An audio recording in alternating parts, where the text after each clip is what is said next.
મહાદેવ મિત્રો, તો આજે આપણે બનાવીશું કઢીનું શાક. જ્યારે ઘરમાં કંઈ જ શાકભાજી ન હોય ત્યારે આપણને વિચાર આવે કે હવે શું બનાવવું. ત્યારે ખૂબ જ હેલ્ધી અને ટેસ્ટી અને તરત જ બની જતું, એકદમ સરળતાથી 10 જ મિનિટમાં તૈયાર થઈ જતું, જે નાના મોટા બધાને ખૂબ જ ભાવતું આપણે કઢીનું શાક બનાવીશું. જેને પાળેલ સેવનું શાક, ગાંઠિયાનું શાક કે કઢીનું શાક કાંઈ પણ કહી શકો છો. અમે આને કઢીનું શાક કહીએ છીએ.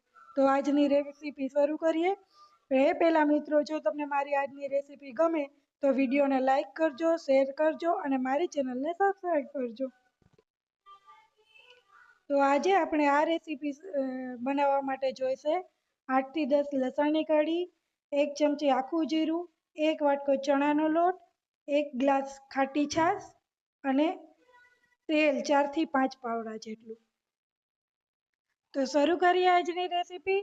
એના માટે આપણે પહેલાં સૌપ્રથમ તેલ ગરમ કરવા મૂકીશું.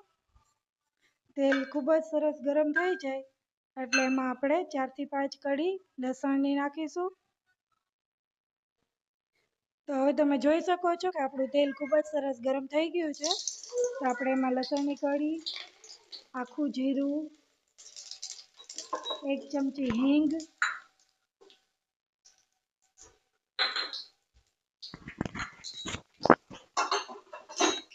નાખી દઈશું. તો હવે આપણે આ લસણની પેસ્ટ અને લસણવાળી ચટણી લીધેલી છે, એમાં આખું જીરું ખાંડેલું નાખેલું છે. હવે ટેસ્ટ અનુસાર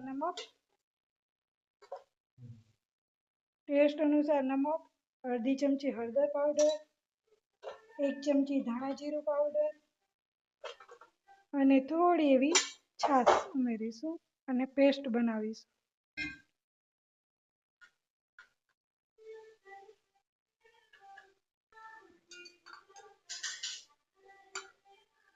તો હવે આપણે આ જે ચટણીવાળી પેસ્ટ ઉમેરીશું તેલમાં અને એને ખૂબ જ સરસ શેકાવા દઈશું.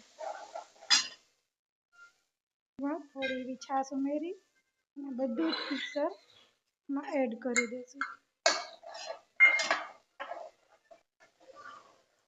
તો મિત્રો, હવે તમે જોઈ શકો છો કે આપણી લસણવાળી ચટણી એકદમ ખૂબ જ સરસ પાકી ગઈ છે.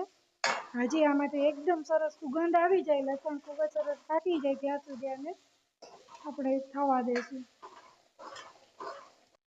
તો મિત્રો, આ આપણું શાકની ચટણી પાકે છે ત્યાં સુધી આપણે આ આખું જીરું છે એને પણ વાટી અધકચરું અને એમાં એડ કરવાનું છે.